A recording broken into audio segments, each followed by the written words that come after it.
بسم اللہ الرحمن الرحیم۔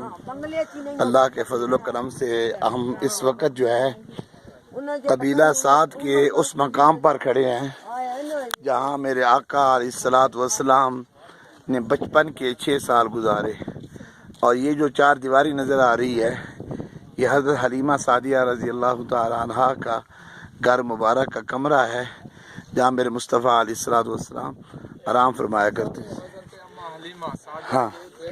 ہاں یہ جو کمرہ ہے یہاں یہ ہمارے جو ہے گروپ کی مائی صاحبہ نفل پڑھ رہی ہیں۔ یہ حضرت حلیمہ سعدیہ کی بیٹی حضرت شیمہ سلام اللہ علیہ، یہ ان کا کمرہ مبارک ہے، اور حضور علیہ الصلوۃ والسلام اکثر یہاں بھی اس کمرے میں بھی آرام فرمایا کرتے تھے۔ اچھا، اور یہ 1400 سال پہلے کی بات ہے۔ اس کے بعد جو ہے یہ کمرہ مبارک جو ہے حضرت حلیمہ سعدیہ سلام اللہ علیہ کا کمرہ مبارک آج سے 1400 سال پہلے، اور یہاں چھتیں جو ہے وہ برقرار نہیں رہی اب وقت کے حساب سے، تو آج الحمدللہ ہم اس مقام پر کھڑے ہیں جہاں حضرت حلیمہ سعدیہ سرکار دو عالم صلی اللہ علیہ وسلم کو یہاں اس کمرے کے اندر آپ دودھ پلایا فرمایا کرتی تھی۔ اب ہم آپ کو اس مقام پر لے کر جاتے ہیں،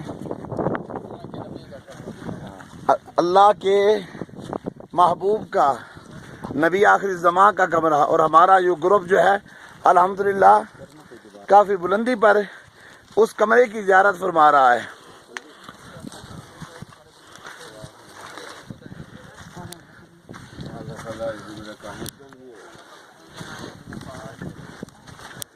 سرکار دو عالم صلی اللہ علیہ وسلم بچپن کے جو 6 سال گزارے، آپ کے نعلین پاک اس دھرتی کو چھوئے، اور ہم بد نصیبوں کو اللہ تبارک و تعالی جل وعلا نے اپنے حبیب کے صدقے ہمیں آنے کی توفیق عطا فرمائی۔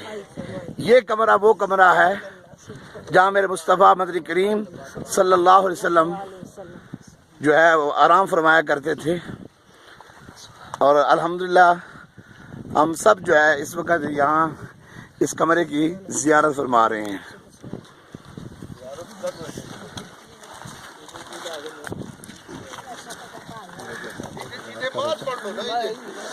جس جگہ پر بھی پڑھیں گے آپ ادھر بیٹھ کے بھی پڑھ سکتے ہیں، نفل پڑھنے ہیں تو آپ ادھر بھی بیٹھ کے پڑھ سکتے ہیں۔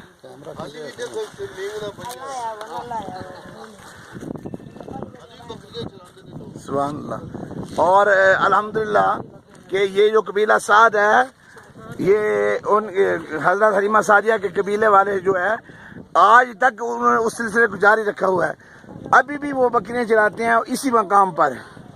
اور یہ آپ کو نیچے جو جگہ نظر آ رہی ہے، سبزہ نظر آ رہا ہے یہ سارا، اور یہ جو احاطہ آپ کو نظر آ رہا ہے یہ حضرت حلیمہ سعدیہ قبیلہ سعد کے لوگوں کے مقبرے ہیں، یعنی قبر مبارکہ ہیں اس 4 دیواری کے اندر۔